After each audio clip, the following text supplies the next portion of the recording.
adalah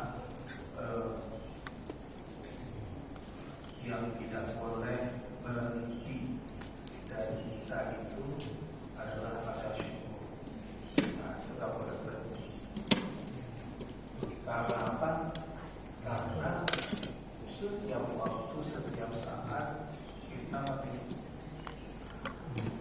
menikmati apa yang diberikan oleh Allah kepada kita setiap waktu.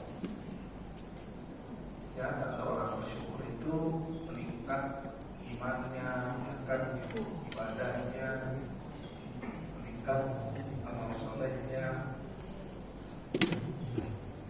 Salam salawat mudah-mudahan tidak pernah berhenti kita panjatkan kehadiran Rasulullah SAW, karena cinta Rasulullah kepada kita pun tidak ada akhirnya.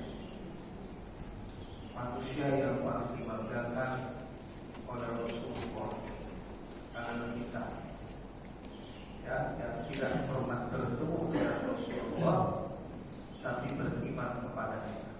Ya, tidak pernah bertemu dengan Rasulullah tapi beriman kepadanya. Bapak Ibu hadirin rahimakumullah, kita akan membahas tentang surat Al-Mu'minun ayat 1 sampai 11. Nah, di dalam surat Al-Mu'minun ayat pertama Allah mengatakan a'udzubillahi minasyaitonir rajim, bismillahirrahmanirrahim. Qad aflahal mu'minun. Qad aflahal mu'minun. Sungguh beruntung, sungguh berbahagia orang yang beriman. Jadi Bapak Ibu yang yakinkan diri kita,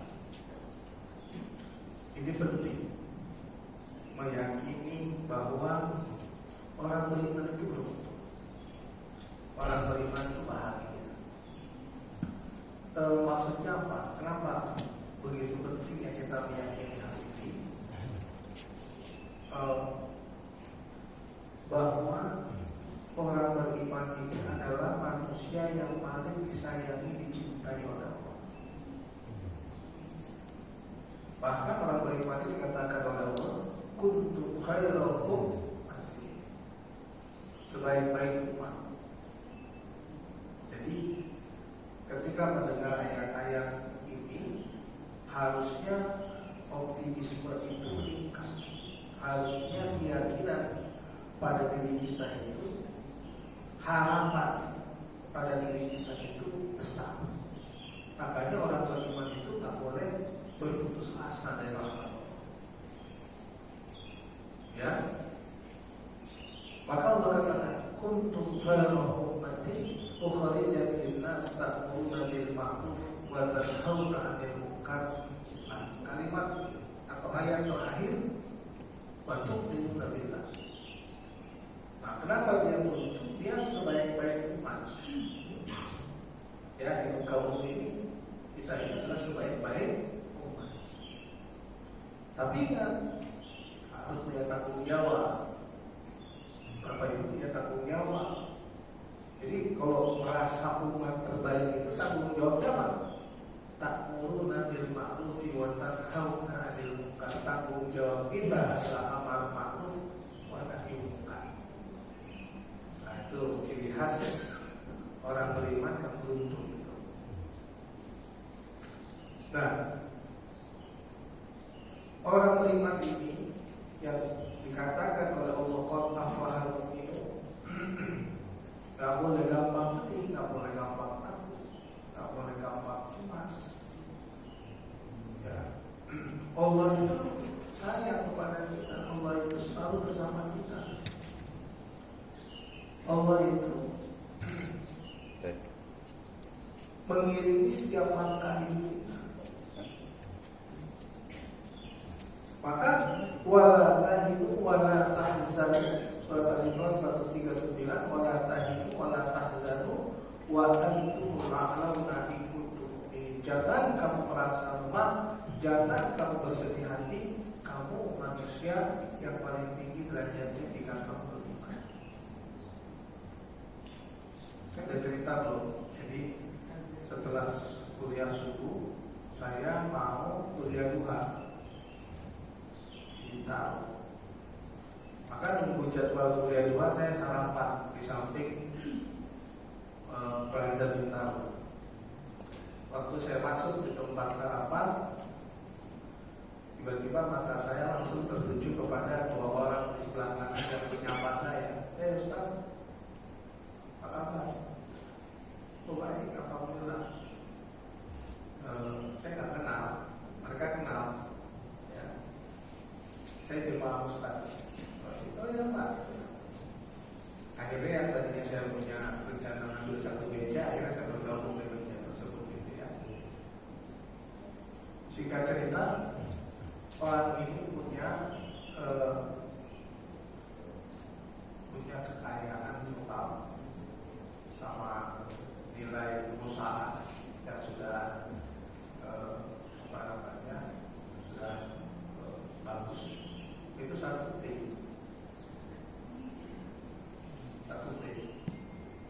Triliun. Rumahnya di ya pokoknya mobil dengan foto-fotonya dia tunjukkan ini mobil 2 pintu saya, ini kalau saya pakai mobil 2 pintu dan seterusnya panjang lebar. Tiba-tiba bangkrut.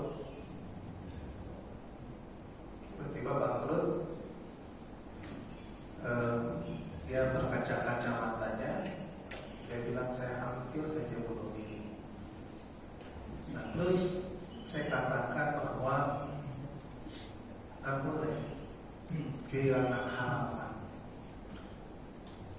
Itu 1 triliun itu nggak ada apa-apanya dibandingkan kekayaan yang sekarang sudah Bapak dapat. Dia bingung. Dia melihat saya dengan mata yang tegak, bahwa kalau ditimbang Bapak untuk mendapatkan Allah kembali, sekarang Bapak jadi orang masjid, ahli masjid, zikrullah, sholat di masjid, aktivitasnya, kegiatan sosial, itu untuk mendapatkan itu Bapak kehilangan 1 T.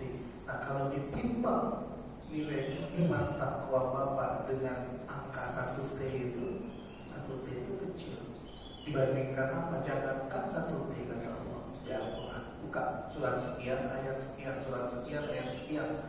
Timbangan iman takwa Bapak dibandingkan dunia, dan jangan 1 T. Dunia dan sisinya masih lebih berat timbangan ketakwaan. Nah buka ayatnya. Kita pahami dari ayat Ali Imran 14, 15, 16, 17 itu. Buka lagi surat 13 ayat 18. Wah, netesnya mata. Subhanallah katanya. Subhanallah. Jadi iman takwa itu jika ditimbang dengan dunia dan seisinya, maka masih jauh lebih berat iman takwa. Nah, untuk mendapatkan iman takwa itu kehilangan 1 T. Gitu. Nah, maka orang beriman ini, bertakwa ini diingatkan Allah, wala tahinu wala tahzanu wa antumul a'launa in kuntum mu'minin. Nah, tadi kan ayat pertama, qad aflahal mu'minun, beruntunglah, berbahagialah orang beriman. Maka orang beriman ini di surat Al-Imran 139, jangan kamu merasa lemah, jangan kamu bersedih hati, kamu manusia yang paling tinggi derajatnya jika kamu beriman. Jadi maaf, yang bikin tinggi derajat kita bukan karena kita gubernur, bukan karena kita bupati, bukan karena kita anggota DPR, bukan karena kita orang hebat, karena semua bapak ibu yang duduk di sini, mohon maaf, kita pakai dress code nanti kan kapan. Mau semewah apapun mobil bapak-bapak, ibu-ibu, mau semewah apapun tempat tinggal kita, mau sebanyak apapun aset kita, di mana-mana ada aset misalnya, itu dress code kita kayak kapan. Nah, kalau itu kita renungkan, maka hidup ini bukan untuk berfoya-foya memperkaya diri, tapi bagaimana hidup ini makin bermanfaat untuk agama Allah. Nah ini kelompok ini wala tahinu wala tahzanu wa antumul a'launa in kuntum mu'minin. Jangan kamu merasa lemah, jangan kamu bersedih hati. Kamu manusia yang paling tinggi derajatnya jika kamu beriman. Jadi orang beriman itu tak boleh sedih. Dikaitannya nanti sama bagaimana meningkatkan self confidence kita, meningkatkan rasa percaya diri kita. Harus kita tingkatkan rasa percaya diri kita. Nah, qadaflah al-mu'min, kenapa orang beriman ini berbahagia, beruntung? Kenapa? Karena keimanan itulah yang mempengaruhi cara hidup kita. Keimanan itulah yang menjadi fondasi di dalam hati kita yang kemudian mempengaruhi cara hidup kita. Tidak sama orang beriman dengan tidak orang beriman, sama nggak sama. Karena iman Bapak Ibu ke masjid, karena iman kita bangun pagi saat orang belum bangun. Karena iman kita baca Al-Quran, karena iman kita menuntut ilmu, karena iman kita mempersiapkan diri untuk hidup sesudah mati. Karena ada keyakinan dalam diri kita suatu saat kita akan bertemu dengan Allah. Suatu saat kita akan bertemu dengan yang menciptakan kita. Nah, maka Allah di dalam Al-Quran memberi ciri khas tentang siapa orang beriman yang beruntung itu. Nah, itu di dalam surat Al-Anfal ayat 2 ayat 3 ayat 4 di antaranya itu dia siapa yang beruntung itu. Innamal mu'minuna alladzina idza dzukirallahu wajilat qulubuhum.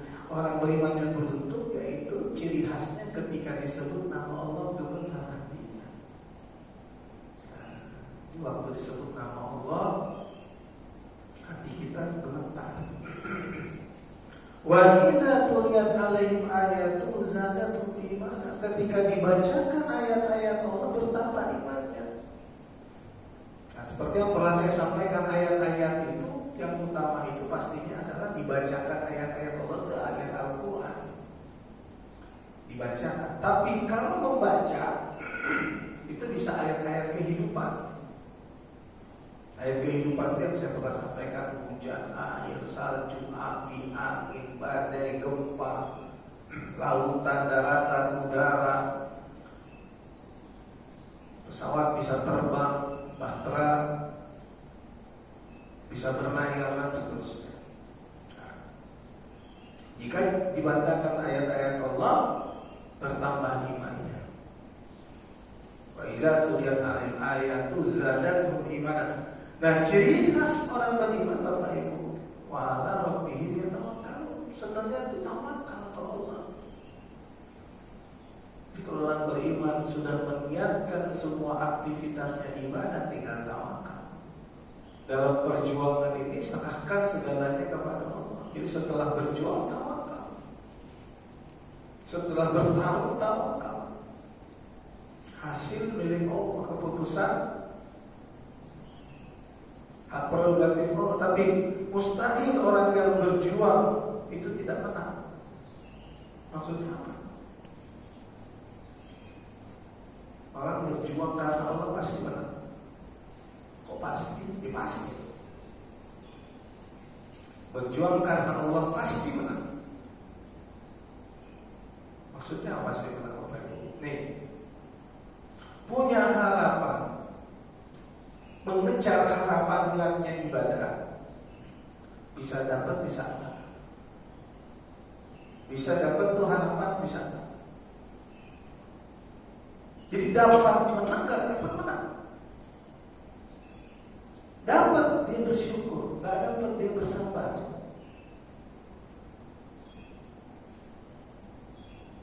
Gak dapat dia meyakini ada yang lebih baik dari ini semua.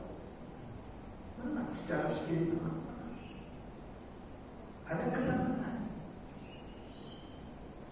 Itu orang beriman. Dapat menang, gak dapat menang.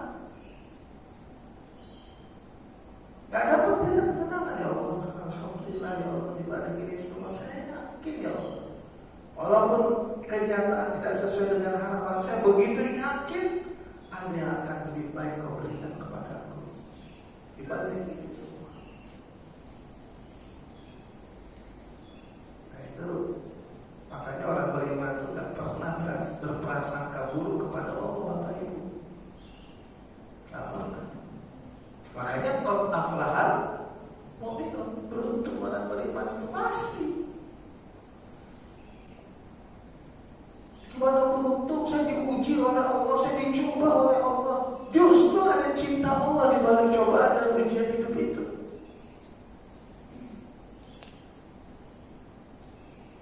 Saya pernah cerita di sini kan. Jadi tahun 74 ayah saya meninggal bulan November, umur saya 6 tahun, masih anak-anak. 74 bulan November, Desember, Januari, Februari, Maret, 4 bulan saya dititip ibu saya di kakaknya. Jadi sekolah SD di rumah uang saya di Jakarta. Dari Medan naik Tampomas tahun 74. Saya masih ingat, momen itu masih segar dalam ingatan saya. Titip di Jakarta. Nah ibu saya bilang, saya berangkat ke Surabaya sama uang kamu yang satunya. Kalau enggak kamu enggak sekolah. Tuh, tahun 74. Jadi ayah baru meninggal 4 bulan, saya sudah dipisah oleh ibu saya. Pastilah hati seorang ibu tuh tersayang, cuma dia tak punya pilihan. Nah, 6 tahun saya di Jakarta, saya ke Gontor. Taman Gontor harusnya saya dikirim oleh kiai ke luar negeri, tapi saya bilang saya mau pulang karena ibu saya udah kembali ke Medan. Saya pengen tinggal sama ibu di Medan. 5 tahun saja di Medan kuliah, saya balik lagi ke Jakarta, bertarung lagi S2 S3 Jakarta dan seterusnya. Nah itu kalau saya lihat sampai sekarang ini masih subhanallah, kuat ya seumur itu di zaman itu. Saya nggak usah banyak cerita, tapi saya bisa merasakan masa-masa penderitaan zaman itu. Anak kecil baru umur 6 tahun. Nah itu, makanya saya bilang petarung. Saya ini petarung Bapak. Karena proses sekolah kehidupan. Karena yang paling mahal itu sekolah kehidupan. Bayarannya itu bukan uang, bukan money, bukan uang, tapi bayaran sekolah hidup itu adalah jiwa kita, kesedihan, kecemasan, kekhawatiran di zaman itu. Dan tapi ternyata setelah saya belajar, ternyata tidak ada yang dirugikan oleh Allah. Itu proses. Maka saya katakan orang beriman itu menang. Dapat nikmat dia bersyukur, dapat cobaan dia bersama. Bersama itu menang. Maka Allah katakan ulaika alim salawatum bir rabbihim wa rahmah wa ulaika huwal muhtadun. Mereka itu mendapat ampunan, mendapatkan rahmat, mendapatkan hidayah. Makanya tidak boleh orang beriman itu dikit-dikit mengeluh. Kalau mengeluh aja mati lebih baik dari hidup. Kalau tukang ngeluh itu kematian lebih baik dari kehidupan buat dia. Kita diciptakan semua oleh Allah nih, kita semua sebagai petarung. Bukan, dunia itu bukan tempat istirahat. Istirahat kita nanti setelah kita menutup mata. Nah itulah baru istirahat yang sesungguhnya ada kenikmatan luar biasa itu. Makanya orang yang berjuang di jalan Allah itu kata Allah, wala taqulu lima yuqtalu fi sabilillahi amwat bal ahya walakin la tash'urun. Jangan kamu kira orang yang mati di jalan Allah itu mati, sesungguhnya mereka hidup di sisi Allah, tapi kamu tidak tahu kehidupan mereka. Itu Bapak. Ya, sekali lagi qad aflahal mu'minun. Siapa mereka? Di antaranya di Al-Quran yaitu apabila disebut nama Allah gemetar hatinya, dibacakan ayat-ayat Allah bertambah imannya, wa ala rabbihim yatawakkalun, orang beriman itu berserah diri kepada Allah. Alladzina yuqimuna sholata wa mimma razaqnahum yunfiqun, orang-orang yang mendirikan sholat. Pemenang itu sholat, petarung itu sholat. Kalau satu itu dia mengikat dirinya dengan Allah. Wa mimma razaqnahum yunfiqun. Nah, hablum minan nasnya baik, bagus. Ada keseimbangan. Jadi nggak ada tuh hablum minallah tapi tanpa hablum minan nas, atau hablum minan nas tanpa hablum minallah. Banyak orang bilang ini rajin sholat, dia rajin zikir. Saya dengar rajin baca Al-Quran, sholatnya jarang di masjid di rumah. Nanti baca Al-Quran pas meninggal kok sepi. Karena ini orang baik, rajin ibadahnya banyak. Ya tapi hablum minan nasnya kan ada. Hablum minan nasnya kan ada. Jadi nggak ada ikatan emosional. Bapak-bapak ini kan punya ikatan emosional semua. Ya. Nah itu penting. Makanya Allah juga mengatakan duriban alaihim dhillah ainama suqifu illa bihablin minallah wa hablin minan nas. Al-Imran 112, manusia itu hina di mana saja berada kecuali dengan hablum minallah dan hablum minan nas. Qad aflahal mu'minun. Ya, mu'minun itu siapa? Orang-orang yang menginfakkan Al-Anfal tadi ayat 2 yang digariskan. Orang-orang yang menginfakkan harta di jalan Allah, ulaika humul mu'minuna haqqan. Itulah orang yang beriman dengan sesungguhnya. Nah, orang beriman inilah yang dikatakan oleh Allah di surat Al-Mu'minun, qad aflahal mu'minun. Beruntung, berbahagia orang beriman. Sungguh beruntung, sungguh bahagia orang beriman. Jadi dia menang dalam setiap keadaan. Coba di Bapak Ibu renungkan, orang beriman itu menang dalam setiap keadaan. Nah yang kedua, ini kalau kita bahas yang pertama saja sudah bisa panjang. Ya, yang kedua, alladzina hum fi sholatihim.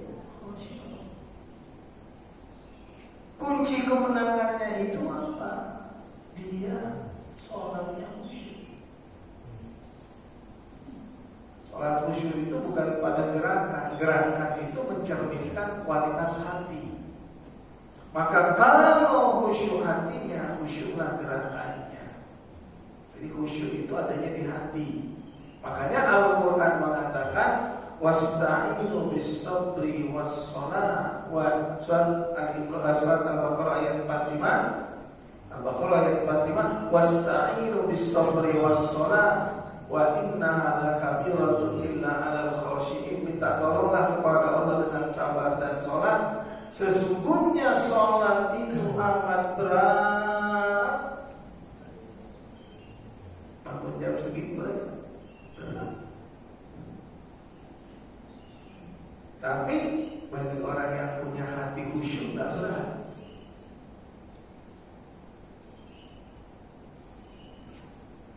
Bayar zakat, ada saya dengar zakatnya sampai ratusan juta. Berat, berat. Tapi bagi orang yang hatinya khusyuk nggak berat. Ada ibu-ibu ya, ibu-ibu tuh nanya sama jemaah. Jemaah ini, jemaah apa ya? Ibu-ibu yang bertanya ini jalan haji. Sosialita yang jalan haji.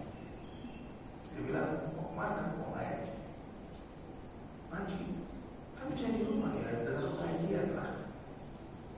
Bisa berapa lama? Kurang lebih bisa sama perjalanan 3 jam. Nah, pengajiannya sendiri hampir 2 jam. Ngapain aja ngaji hampir 2 jam? Nah, bagi orang yang hatinya tidak khusyuk, membayangkan itu berat. Tapi bagi orang yang hatinya khusyuk, 3 jam itu kurang. Nah, apa itu khusyuk? Al-Baqarah ayat 45, wasta'inu bis-sabri was-shalah, mintalah tolong kepada Allah dengan sabar dan salat. Wa innaha lakabiratun illa 'alal khashiyin, sesungguhnya salat itu amat berat kecuali bagi orang-orang yang khusyuk. Dan orang yang khusyuk tadi ciri khas orang beriman yang menang, yang beruntung. Di ayat 46, siapa mereka? Alladzina yazunnuna annahum mulaqu rabbihim wa annahum ilaihi raji'un. Orang yang khusyuk itu adalah orang-orang yang punya keyakinan bahwa mereka akan kembali menghadap Allah dan bertemu dengan Allah. Jadi kalau Bapak dia sholatnya khusyuk, kita nggak tahu sholat khusyuk seseorang itu, nggak tahu karena gerakan itu nggak, gerakan yang kita lihat itu nggak mencerminkan oh dia pasti khusyuk. Khusyuk itu tergantung hatinya ke Allah. Dia punya keyakinan bahwa dia akan kembali menghadap Allah dan bertemu dengan Allah. Alladzina yazunnuna annahum mulaqu rabbihim wa annahum ilaihi raji'un. Orang beriman itu dia tidak akan memutus hubungan dengan Allah. Makanya harus terhubung terus dengan Allah. Lagi kerja terhubung, di jalan terhubung, beraktivitas terhubung, mau tidur terhubung, bangun tidur terhubung dengan Allah. Rasulullah itu kalau tidur terhubung terus dengan Allah. Karena tidurnya Rasulullah tidak sama dengan tidurnya kita. Tidurnya Rasul matanya tertutup, hatinya tetap terbuka. Hati tidurnya kita semua tertutup. Duduk aja hilang kadang-kadang. Nah, Rasulullah SAW itu matanya tertutup, hatinya tetap terbuka. Kita semua tertutup. Ya.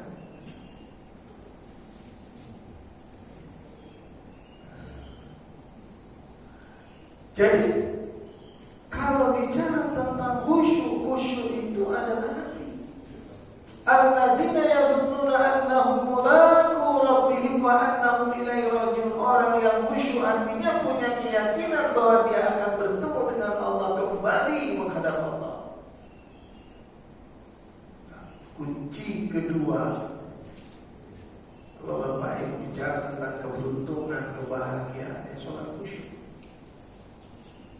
Kita terhubung dengan Allah. Jadi masih kan, jadi yang terhubung itu bukan hanya gerakan. Gerakan itu adalah sesungguhnya gerakan hati kita, jiwa kita, pikiran kita. Maka menggerakkan fisik kita takbir sampai akhirnya salam. Definisi sholat itu gerakan-gerakan tertentu yang diawali dengan bacaan tertentu, diawali dari takbir, diakhiri dengan salam. Makanya nggak boleh lalai dalam sholat sebenarnya. Kenapa? Al-aitan ladzi kadribu biddi fadzalika alladzi yad'u al-yatim wa la yahuddu 'ala ta'amil miskin fawailul lil musallin. Orang yang sholat aja masih celaka, apalagi nggak sholat. Fawailul lil musallin alladzina hum an sholatihim sahun. Lalai, sholatnya lalai. Kenapa lalai? Karena tidak khusyuk. Jadi harusnya khusyuk bukan sahur. Ini dulu ya.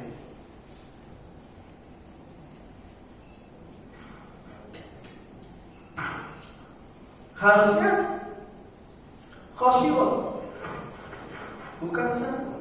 Nah ini sahur. Jadi yang utama Bapak Ibu kalau mau menang, mau beruntung sholat, apapun ceritanya jangan tinggalkan sholat. Kalau sudah sholat harus khusyuk. Khusyuk itu apa? Alladzina yazunnuna annahum mulaqu rabbihim wa annahum ilaihi raji'un. Maka tadi salah satu ciri khas orang beriman, innamal mu'minuna alladzina idza dzukirallahu wajilat qulubuhum wa idza tuliyat 'alaihim ayatu zadatuhum imana wa 'ala rabbihim yatawakkalun. alladzina yuqimunas shalah wa mimma razaqnahum yunfiqun, yang menginfakkan hartanya di jalan Allah. Tadi surat Al-Anfal ayat 2, ayat 3, ayat 4. Nah, kalau kita hubungkan dengan qad aflahal mu'minun alladzina hum fi sholatihim khashi'un wal alladzina hum fi sholatihim khashi'un, orang yang khusyuk dalam sholatnya. Saat yang paling indah dalam hidupku saat aku sholat, saat yang paling dekat aku dengan Allah pada saat aku dalam keadaan sujud. Demikian kata Rasulullah SAW. Makanya harus memberikan waktu yang terbaik buat Allah. Kita bisa kasih waktu yang terbaik buat orang lain, tapi nggak bisa kasih waktu yang terbaik buat Allah. Ya kan? Ya. Oh, Pak Jokowi sebagai presiden, puncak kekuasaan di Indonesia, saya kira presiden. Kalau Pak Jokowi minta 5 kali bertemu, wah, pasti kita penuhi untuk pertemuan itu. Betul? Gantian, Ustaz gantian, saya tunggu pagi jam 6. Nanti siang saya tunggu jam 11:30 saja deh. Menjelang sore kira-kira bisa jam 4, setengah 5. Ini bukan sholat asar, bukan sholat, cuma kira-kira saya pecah waktunya gitu. Jangan lupa jam-jam sekitar jam 7, setengah 8 nanti kita ketemu. Terakhir kita ngobrolin kerjaan dan lain-lain jam 12, setengah 1. Wah, mau seberat apa, mau sengantuk apa, itu kalau presiden yang minta kita bertemu pasti kita bertemu.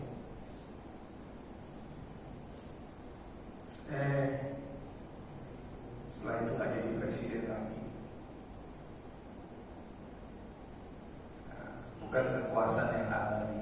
Nah, yang menciptakan presiden, yang mengangkat presiden, yang ngasih presiden kekuasaan, yang ngasih Donald Trump kekuasaan, yang ngasih Khairul Tanjung kekayaan dan seterusnya, semua yang ngasih kita ketemu sama kita 5 hari sehari.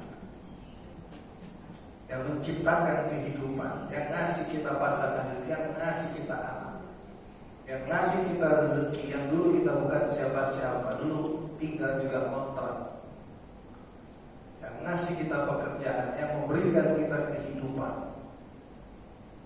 Minta ketemu 5 kali sehari, tapi sering tidak berkualitas waktu yang kita berikan, hanya sekedar lewat saja, hanya sekedar menggugurkan kewajiban saja. Akhirnya tenangnya setelah sholat. Alhamdulillah sudah tenang, sudah sholat. Harusnya tenangnya pada saat berinteraksi dengan Allah. Benar nggak sih?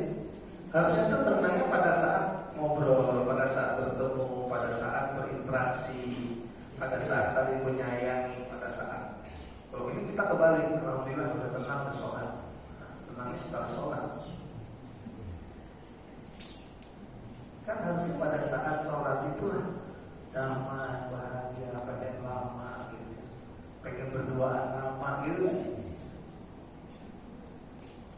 pengen berduaan gitu, pengen lama bareng sama Allah, pengen curhat, ya kan?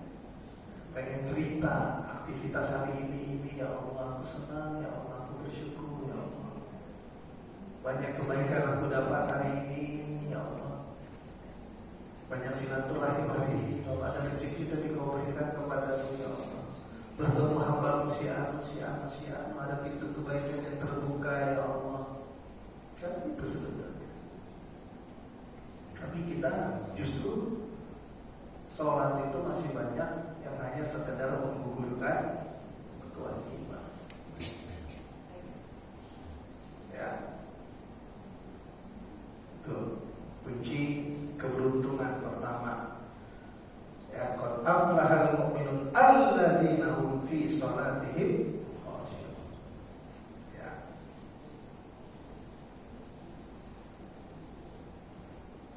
Masih ingat ya Bapak Ibu? Seberat apapun masalah Bapak Ibu, tadi kan saya nikmat dan cobaan bikin kita menang. Untuk orang beriman ya, yang kita bahas ini orang beriman.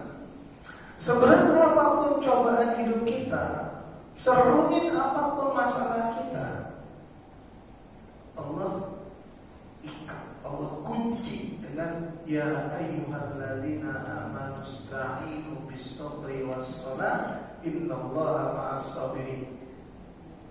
Wahai orang yang beriman, minta tolonglah kepada Allah dengan sabar dan salat. Sesungguhnya Allah bersama orang yang sabar. Nah, itu dia.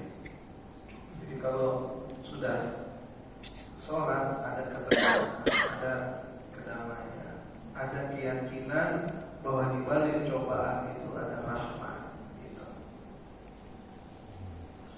Yang kedua, yang berikutnya, ayat berikutnya, walladzina hum 'anil lagwi mu'ridun. Saya enggak kejar target, pokoknya ceramah hadir cuma dapat 3 ayat, nanti nyambung lagi bulan depan. Pokoknya dalam aja kita bahas dalamnya.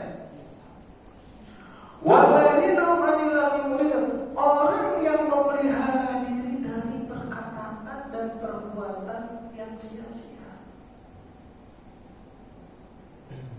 Perbuatannya nggak ada manfaat, perkataannya tidak ada manfaat, maka otomatis hidupnya nggak ada nilai.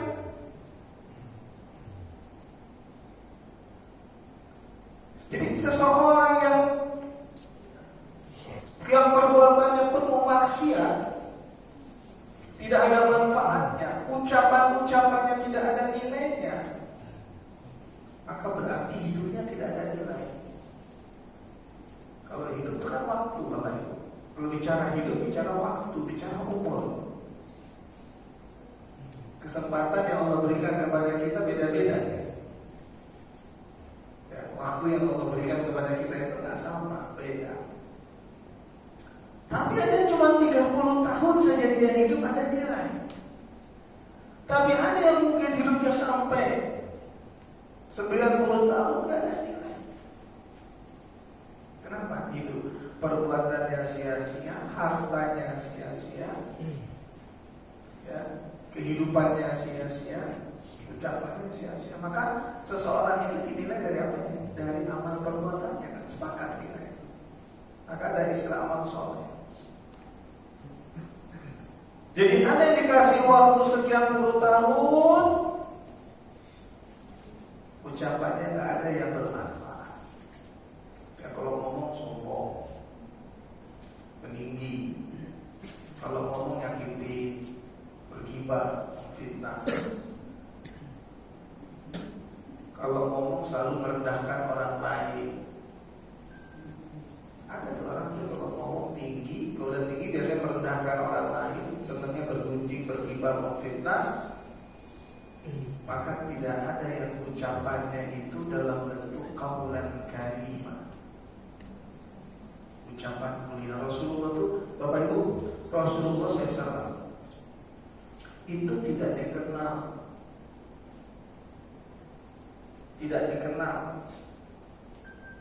oleh umat seluruh dunia kalau bukan karena dahsyatnya komunikasi Rasulullah, komunikasi verbal dan non verbal. Yang paling dahsyat itu apa? Komunikasi dalam bentuk non verbal. Innama bu'istu liutammima makarimat. Aku diutus untuk menyempurnakan akhlak. Aisyah ditanya, cepet banget. Saya dari jam masih 5:30. Setiap nama dia closing ya. Masih bisa? Nah. Aisyah ditanya tentang akhlak Rasulullah. Apa itu akhlak Rasulullah? Al-Quran. Jadi cara bicara Rasulullah, cara berbuat Rasulullah itu adalah Al-Quran. Kalau Bapak bayangin Islam, Rasulullah SAW akhirnya dikenal, dicintai oleh seluruh penduduk dunia di muka bumi. Seluruhnya. kita umat Islam. Ya, bapak-bapak kalau ziarah ke makam Rasul, bapak ibu ya bisa ziarah, bisa nangis di depan makam Rasul, ketemu nggak pernah,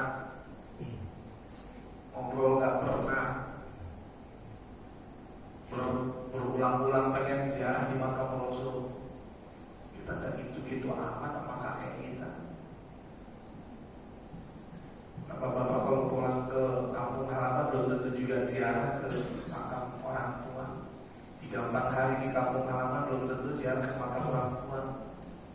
Tapi begitu bapak ibu ke Madinah, rasanya ada yang kurang kalau nggak ziarah ke makam Rasulullah berulang-ulang. Jadi mau setahun 3 kali pergi umrah, 4 kali pergi umrah, tapi ke Madinah dengan ziarah ke makam Rasul. Pernah ketemu nggak pernah? Nggak pernah ketemu, nggak pernah ngobrol, tapi kok bisa mencintai Rasul? Ya. Nah, Rasulullah SAW komunikasinya dengan cara Al-Quran. Kenapa akhlak Rasulullah adalah Al-Quran? Kaulan karimah, ucapan yang mulia. Kaulan sadida, ucapan yang baik mengandung kebenaran. Kaulan ma'rufah, ucapan yang benar. Kaulan baligho, ucapan yang berkualitas. Kaulan layyina, ucapan yang lembut. Itu Rasulullah. Kaulan maisura, ucapan yang mudah difahami oleh orang lain. Bayangkan, cara berkomunikasi Rasulullah itu dibimbing oleh Allah. Maka kalau mau dicintai oleh banyak orang, bicaralah dengan memuliakan orang tersebut. Bicaralah hal-hal yang mudah difahami. Bicaralah tentang kebenaran, bicaralah tentang kebaikan dengan tutur kata yang lembut. Nah, iri pastinya dengan akhlak yang mulia.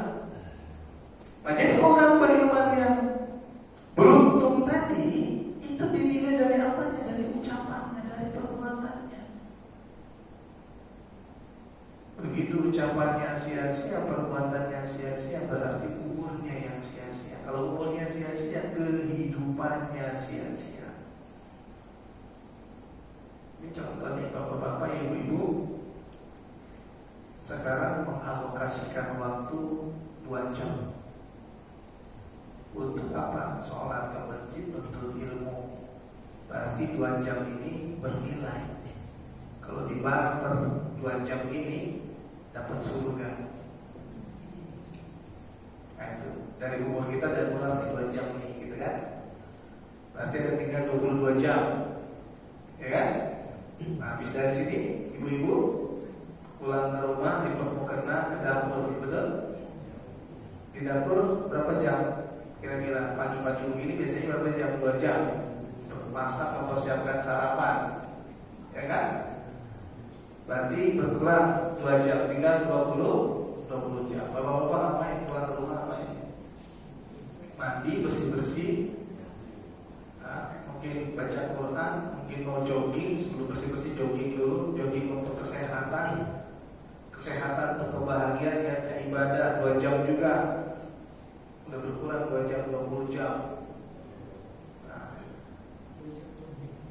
20 jam.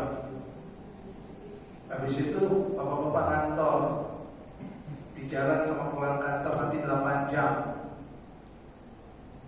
Hah? Tinggal 10 jam. Nah, 10 jam.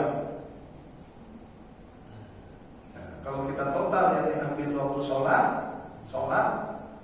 itu 2 jam total, semua total dari subuh, zuhur, asar, maghrib, isya sama wirid 2 jam. Dari subuh dan kita kurangin 2 jam.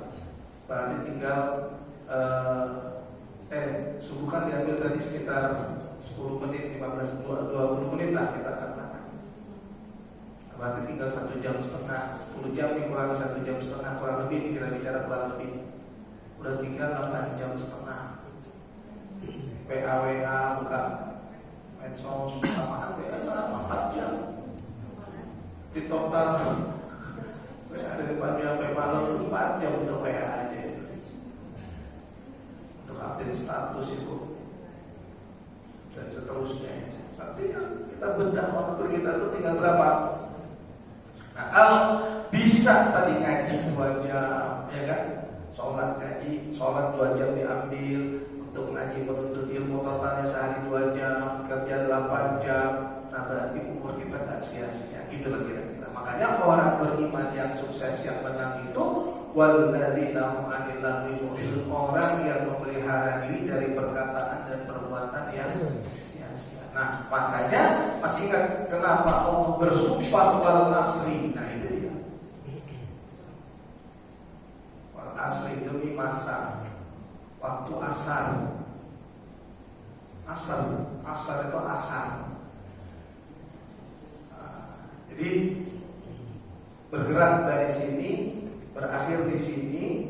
Nah ini berakhir, Bapak Ibu udah pegang tiket kita semua, tapi gak ada yang tahu nih jamnya, tanggalnya, harinya, bulannya, tahunnya, tapi gak punya. Boarding passnya udah pasnya sudah ada, tiketnya sudah ada. Yang gak tahu tanggal, bulan, hari, segala macam. Nah, karena sudah pegang pas itu tadi, artinya mati itu pasti. Maka wal asar itu ada di sini, mati di sini, wal asar ada di sini. Demi waktu asar sudah sampai di sini tadi, jabatan gak ada buat agama Allah, hidup gak ada buat agama Allah, harta juga hanya untuk senang-senang kekayaan, memperkaya diri. Maka Allah bilang, wal asar sudah waktu asar, tiba-tiba ya Allah. Coba deh Bapak Ibu, misalnya gini, pada itu perjalanan hidup ya, coba ya, nanti di rumah nih, pagi malam duduk merenung, ingat proses perjalanan hidup. Kalau lahir kita masih gak ingat lah, tapi umur 5 tahun, 6 tahun, kebayang kan? SD, SMP, SMA, teman-teman kuliah, kebayang tuh semua. Terus wisuda sarjana kalau yang sarjana, terus cari kerja, proses cari kerja. Kayaknya masih ingat semua proses itu.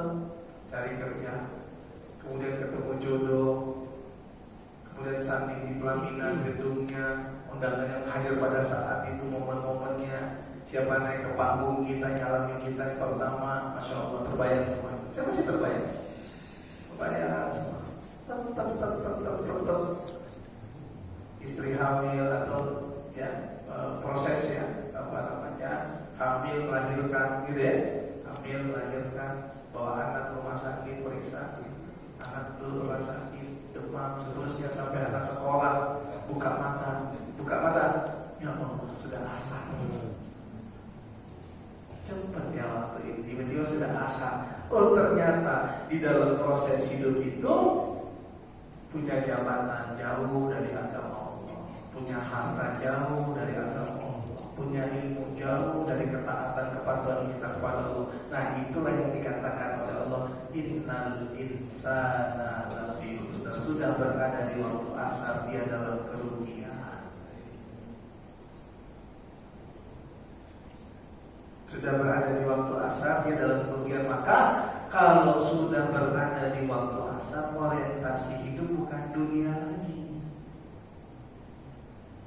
Mengejar harapan pasti Bapak Ibu punya harapan hidup, betul? Saya juga pasti punya harapan. Tandanya kita tuh hidup pasti punya banyak harapan. Tapi harapan itu bukan kita gantungkan tanpa disandarkan kepada Allah. Harapan itu betul-betul hanya untuk ibadah. Karena nanti kalau mengejar harapannya ada, waktu proses mengejar ternyata dikejar di harapan, ternyata belum dapat harapan, keburu meninggal.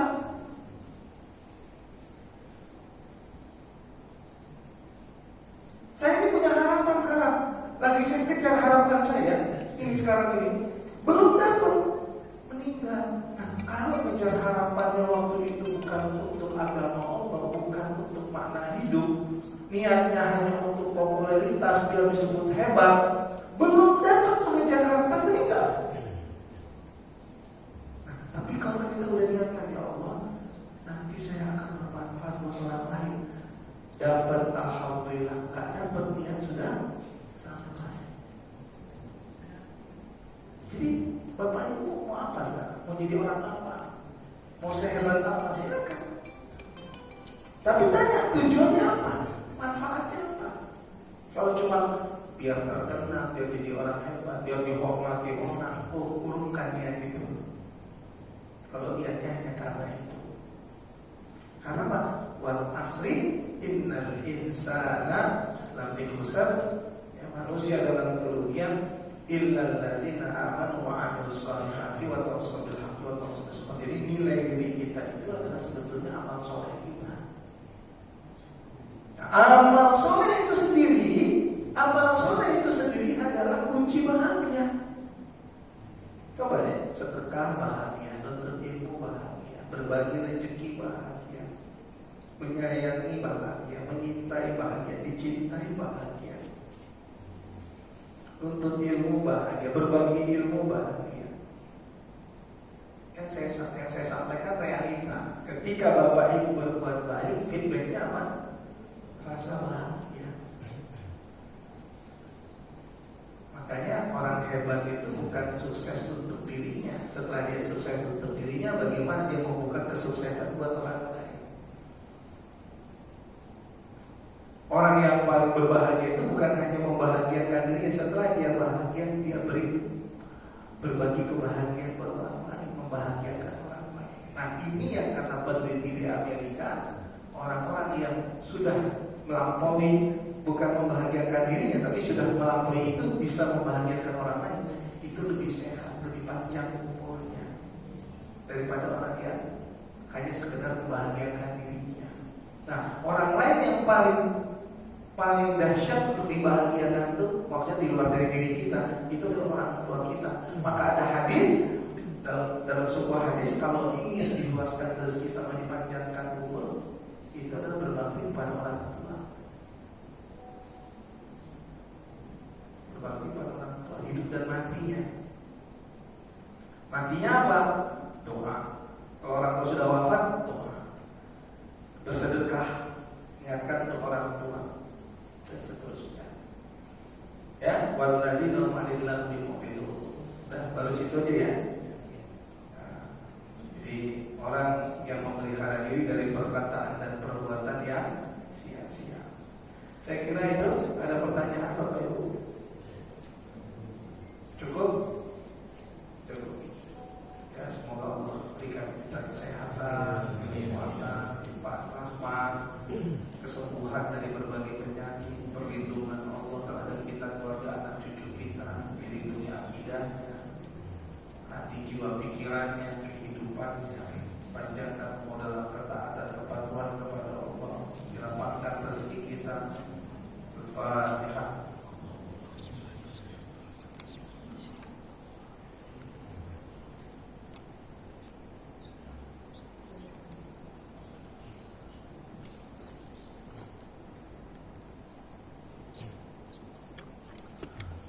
Subhanallah wa bihamdika asyhadu an la ilaha illa anta astaghfiruka